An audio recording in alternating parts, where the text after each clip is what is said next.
So what I'd like to do is start out with this adoption curve. Ooh. Who's seen it, the adoption curve where you have the early adopters, mass adoption, and late adopters? Who's seen that curve before? Yeah, it's a pretty common curve about, you know, when your new technology comes in, air conditioning in cars. Why would you want air conditioning when you've got 4 windows, down? Now, who would buy a car without air conditioning? Everyone's got cars with air conditioning now. So, I'm a proud early adopter. I see things quickly and I get involved with things quickly because I can see the logic behind doing it. But there's a big danger in early adopter, is this thing called the gap. It's actually not called the gap, it's called the chasm. But I can't spell chasm, so gap will have to do the job. So what happens, if you're an early adopter, you get involved with an idea. If the masses don't see it, what happens to your idea? Down the shit. Gone. Who's had a beta video recorder at home? Few people did, because they were better than VHS. They were, but they just didn't take off. VHS took off, and who bought a Blu-ray CD player? They didn't last very long, did they? Because another technology took away. So mass adoption didn't happen for Blu-ray, it happened for CDs. So this is where this gap is very dangerous for early adopters. So when I got involved with cryptocurrency, I only got involved with cryptocurrency because I knew that the traditional money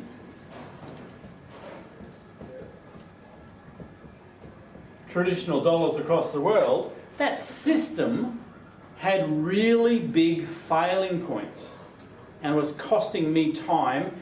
Time is money, time is life. So when I had a look at this thing called cryptocurrency and Bitcoin, BTC, when I looked at this thing called cryptocurrency, I knew straight away that this system could easily replace that system. Because I knew why this system was broken, and I knew why this system would eventually win. I knew it would jump this chasm. So then I got involved and been helping people see the picture of cryptocurrency ever since. Now, crypto's had this big J-curve event. Okay, so we started down here. When I got involved, Bitcoin was 270 bucks. Who would have liked to have been in a room like this 7 years ago, 6 years ago? No way, it was scary as hell. I had to send money to Wong Lu in Thailand and in, you know, some personal bank account to get crypto. That's what happened. You don't want to do that stuff, it's too scary. But I did. So here, no one really knew what was going on, but I had a really strong sense that this was going to be a winner. So I got involved. Now, in July 2019, a big exchange in the US opened up called the Barclays Exchange. That was the first institutional-sized cryptocurrency exchange. So institutions are people that manage everyone's money.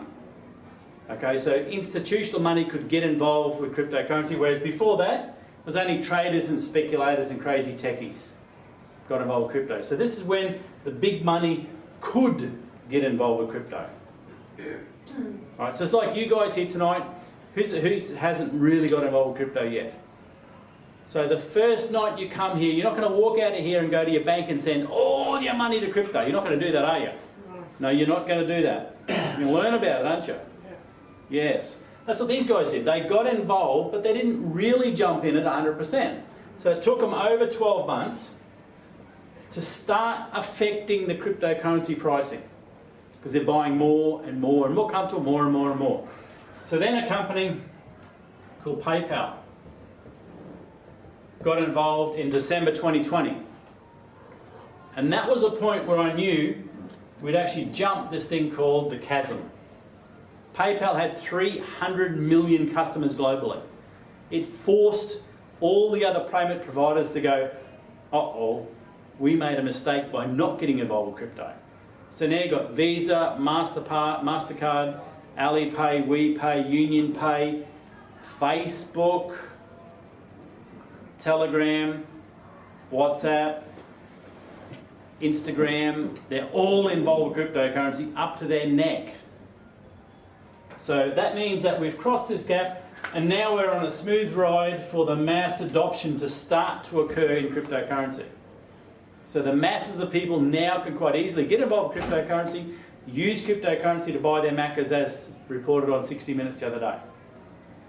Who likes that idea? The masses. Doesn't matter if you guys get involved. Sorry. If you dump your $100,000 in your super in crypto, it won't affect the market a little bit. What matters is these guys. The institutions, the corporations getting involved with crypto. Because you'll put a couple $100K in. These guys put in a couple $1 billion daily into cryptocurrency. They affect the market, so they give the solidarity in the prices of what happened now. All we need to do is buy the same assets that they're buying. That's it. They're buying it, 1 Bitcoin, we should buy some Bitcoin. And as the price of Bitcoin goes up, we both win. Who likes that idea? Who likes win-win? I love win-win. So when PayPal got involved, 1 Bitcoin was $20,000. Who thinks that's pretty good to go from 270 to 20K in 5 years? Who'd like that for a bank account? Or a super? Who's had super more than 5 years? Wouldn't you love that? So when PayPal got involved, Bitcoin went up to 55K. That's happy. It's pretty good. It goes up and down, so Bitcoin doesn't go nice. It's like this, it's up and down. So what happened then is a guy that probably knows a little bit more about making money than me, called Elon Musk and Tesla, said, I want to buy $15 billion worth of Bitcoin. Got 2 cups of tea there. So he went and bought the Bitcoin, and what happened is he paid $39,000 per Bitcoin at $1.5 billion. Does anyone know what Bitcoin's worth today? 73, 75. 75K. So he's nearly doubled his money since he bought it. Do you know how much, who has a business here? Who's got a business? How much effort is it to make a buck? Right? Wouldn't it be easier to do what Elon does? He just transferred $15 billion out of his bank account and stored it somewhere else. And his $15 billion is now worth nearly, sorry, that's 1.5 billion, $3 billion. So in effect, if you're selling a house and you make $100,000 profit, in 3 months' time you can sell the house for twice the profit. With no effort, same house, but you've just doubled your profit. So he's doubled his profit without paying any tax, no wages, no staff, no legislation, no headaches, no nothing except moving money from one bucket into another bucket, and the bucket just got twice as big. Who thinks that's a good way of making money? Why do you think Elon is the richest guy in the world? Because he's smart about generating money. And he could see this thing happening when PayPal said, we'll let our customers buy some crypto.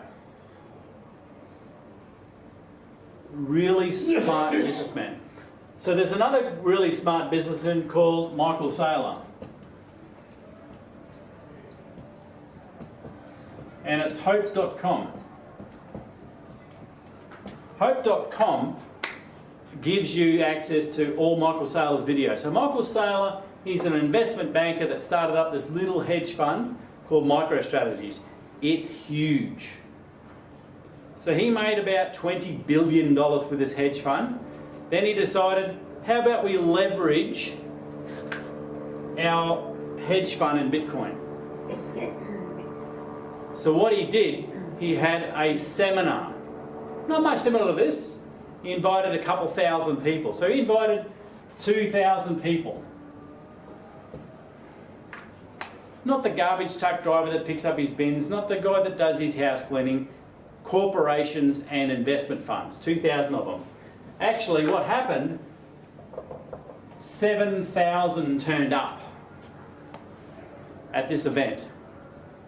So normally you don't want your competitors to know your secrets, do you? Who's got a business? You want to tell your competitors how you run your business, normally. Michael Saylor gave away for 4 days all his industry secrets to 7,000 other companies and corporations. Now, why would he do that? What do you think is going to happen to Elon Musk when these companies start buying cryptocurrency like Elon does? What's going to happen to your Bitcoin when these companies start buying cryptocurrency? They haven't started yet because it's only about 2 months ago that this happened. So like these guys here, July 17, it didn't really affect the market for about 12 months. You guys see something, you take action on it in a couple of weeks. I see something, I take it in a few days, but you could take a bit more time, and that's okay. Corporations, companies, they see something and they take a year. That's quick. If they're small, to change. Banks take 5, 10 years to change their direction. But most companies, a minimum a year to change what they're doing. Elon Musk is a very, very innovative entrepreneurial business style. So he made a decision, bang, he's in. That would have still taken him 6 months, I can guarantee it. So all these companies here are now going back and going, how can we do this? Do we use Michael Saylor's technology and build our own, or do we build our own technology, or do we just give the money to Michael and invest? So they're working that out and they're starting to get involved now. So every day now there's another company, another business all getting involved with cryptocurrency. So the pricing is not going to slow down. It's just going to keep on going up and down until it plateaus out. And it's a currency, so at some point in the future, it is going to plateau out. So while you are learning about cryptocurrency, while you are becoming familiar with this way of generating passive income, you need to be learning about the evolution of cryptocurrency. And that's where I come in, because this is exciting. Who's excited about that story? Do you think you really should be looking at this more closely?